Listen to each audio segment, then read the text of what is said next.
Você gostaria de influenciar não só os seus liderados, os seus pares, mas também o seu líder? Alguém que está numa posição mais elevada? Se você está curioso para compreender sobre esse tema, fique ligado que esse episódio é para você. Fala pessoal, tudo bem? Seja muito bem-vindo ao meu canal e hoje eu quero conversar com você sobre influência ascendente. Mas se você ainda não se inscreveu no canal, se inscreva, porque semanalmente compartilho um conteúdo prático, relevante e interessante. E o tema de hoje, como eu falei, é influência ascendente. Mas para falar um pouquinho sobre isso, deixa eu contar um caso para você. Eu me lembro que no meu primeiro trabalho como CLT, na época eu era auxiliar de escritório numa construtora, eu lembro que eu fiquei lá quase 2 anos e eu resolvi mudar de empresa, buscar uma nova oportunidade e eu fui fazer a minha homologação no sindicato. Eu trabalhava na época na área de recursos humanos, que se chamava de departamento pessoal, administração de pessoal, que cuidava da parte mais burocrática, folha de pagamento, né, e tudo mais. E o meu chefe na época, eu tinha 2, era um supervisor e um gerente, ele atuava com o processo de admissão e com o processo todo de desligamento dos colaboradores, e ele foi fazer a minha rescisão e foi comigo fazer a homologação. E eu me lembro que eu estava a caminho do sindicato e eu fui agradecer pela oportunidade de tudo que eu aprendi. Ele virou para mim e falou assim: você não aprendeu mais porque não quis. E eu me lembro que eu saí de lá muito incomodado, eu saí de lá falando mal dele, né? Sabe, fiquei pé da vida e tal, mas no final eu agradeci e fui trabalhar como estagiário numa outra empresa de engenharia. E eu me lembro que depois de 60 dias mais ou menos, eu estava fazendo, também de 60 dias, quase passando ali por perto dos 3 meses de experiência, eu fui reclamar do meu chefe para um colega. E eu já tinha experiência na área comercial e eu lembro que ele me deu uma bela lição. Ele falou assim: Carlos, você já não tem experiência com venda? Você não falou que trabalhava, né, no comércio, atendia o cliente? Para de enxergar o seu chefe como seu chefe. Enxergue ele como seu cliente. Porque aí você vai descobrir qual é a necessidade dele. E com isso, você vai perceber que você pode ajudá-lo a resolver não só a necessidade dele, como a necessidade do cliente da área. E você vai se perguntar: como é que eu faço para gerar mais valor?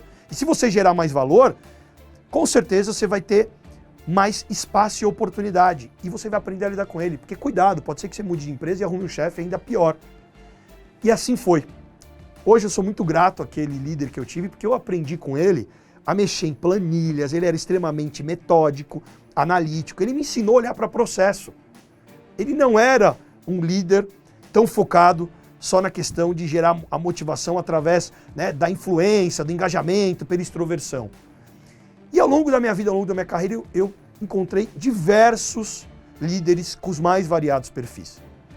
Por quê? Porque o ser humano, ele é um indivíduo singular, ímpar. Cada pessoa tem as suas características, tem a sua experiência, tem os seus desafios. E o que é influência ascendente? É você aprender a liderar não só para baixo, mas liderar 360 graus. Porque liderança tem a ver com gente, tem a ver com pessoas. Gestão tem a ver com negócio, tem a ver com processo, tem a ver com atividade, com tarefa. Qual é a diferença? Quando você tem um cargo de gestão, isso te dá um poder institucional. Então ele é um gerente, ele é um coordenador, ele é um supervisor, ou ele é um analista. Essa posição te dá mais ou menos poder institucional se você atua numa organização. Só que os papéis que você exerce vão te dar influência. Então, o quanto você consegue influenciar as pessoas, sejam os seus pares, o seu líder, seus liderados. Então o que é influência ascendente? A capacidade que você tem de falar o que precisa ser dito, mas adequando a sua comunicação de acordo com aquilo que realmente é importante, é esperado pelo outro. E aí você começa a perceber que você vai poder influenciar se você começar a entender que as pessoas têm a questão hierárquica, mas as pessoas têm necessidades. Têm necessidades, têm desejos, têm receios. E ao mesmo tempo, você percebe que para você ter resultado, você não vai só executar aquilo que pedem. Você pode executar ou você pode se questionar. Então, puxa, eu recebi uma informação. Tem gente que tem medo de perguntar: peraí, deixa eu ver se eu entendi. Meu líder, né? Chama lá o seu líder. Deixa eu ver se eu entendi. Você está me dizendo então que é isso, isso, isso? Ou seja, você assume a responsabilidade para que você consiga captar informação. Só que às vezes ele vai lá e te pede uma coisa, e você sabe que se fizer exatamente daquele jeito, aquilo não vai funcionar. E aí você faz o quê? Você tem que voltar com clareza, com fatos e dados, e informar o seu líder. Tanto que aquele liderado que só obedece o que pede, hoje vai ser facilmente substituído pela máquina. Por quê? Porque provavelmente ele vai executar só atividades transacionais. E tem várias delas que ainda precisa de gente, mas tem várias delas que já foram substituídas. E muitas vezes, o próprio liderado é aquele que tem informação do que acontece com o seu cliente. E o seu cliente pode trazer informação do que você pode melhorar na operação. Agora, se você é líder, você precisa criar um ambiente onde as pessoas tenham mais liberdade para falar, se sintam um pouco mais seguras. Para isso, você precisa ter uma distribuição de fala um pouco melhor entre os seus times. E com isso, você vai perceber que o próprio time, ao invés de você fazer gestão baseado no medo, você começa a trabalhar não só para que as pessoas executem o que você fala e tenham medo de falar para você, mas você vai criar o quê? Um ambiente de aprendizado, de desenvolvimento. Quando você consegue criar isso, as informações chegam. Só que você precisa quebrar um paradigma se você é líder e você vem de uma referência que é muito baseada em comando e controle, ou seja, eu virei líder, eu sei tudo, meu time tem que obedecer aquilo que eu estou dando de direcionamento. É um modelo que funciona e funcionou em determinados contextos. Só que hoje a gente sabe que as organizações que eram muito voltadas só para produto, processo, começam a se transformar numa organização centrada no cliente. Porque se as empresas não fizerem isso, elas não vão conseguir sobreviver.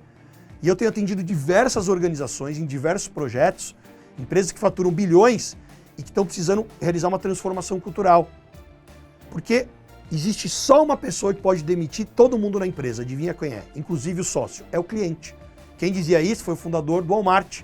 Então, se você tem um movimento que o cliente começa a estar no centro, quem tem contato com o cliente não é a alta liderança, muitas vezes é o time que está na ponta. E se você não estimula esse time que está na ponta a trazer informação do que você pode melhorar, do que os clientes desejam, e não tem esse fluxo, a organização perde muito. Então eu convido você, se você é um profissional e precisa exercer a liderança influente e a influência ascendente, se posicione. Para você reconhecer o seu valor, se aproprie da sua importância. Porque muitas vezes você é o especialista daquilo. Então pense o seguinte, eu estou aqui agora gravando esse vídeo e eu estou com duas pessoas aqui do lado. Uma delas é o Esdras, que é quem está cuidando de toda a produção aqui audiovisual. E eu estou aqui com a Elis Soares, que é expert em comunicação, não é isso, Elis? E ela pode parar e dizer, Carlos, não tá bom. Deixa eu te falar, você precisa melhorar nisso, esse conteúdo não tá bacana. Ela pode exercer uma influência ascendente. Só que para isso a gente tem que ter um espaço para que ela tenha segurança para falar. Tanto que tem uma companhia aérea que teve muitos problemas teve queda de aeronave, teve muitos riscos e vidas em jogo. Por quê? Porque o comandante daquele avião, dentro da hierarquia oriental, ninguém poderia dizer que o que ele estava fazendo estava errado. E eles precisaram fazer um trabalho cultural. Para quê? Para que as pessoas tivessem um nível de abertura maior. Então não adianta também você falar que eu estou com dificuldade em influenciar o meu líder. E quando você lidera alguém, como que é o seu modelo de gestão, o seu modelo de liderança? Reflita sobre isso. Mas lembre-se, para você exercer influência ascendente, é importante você enxergar quais são as necessidades do outro e talvez enxergá-lo como seu cliente. E se você enxerga que ele é seu cliente, você vai se perguntar, como é que eu faço para gerar mais valor? Como é que eu negocio? Como é que eu faço para vender uma ideia? Porque às vezes ele não comprou a ideia e está tudo bem. Então reconheça o seu valor, se aproprie da sua importância e influencie 360 graus. Espero que você tenha gostado desse vídeo. Um grande abraço e até a próxima semana.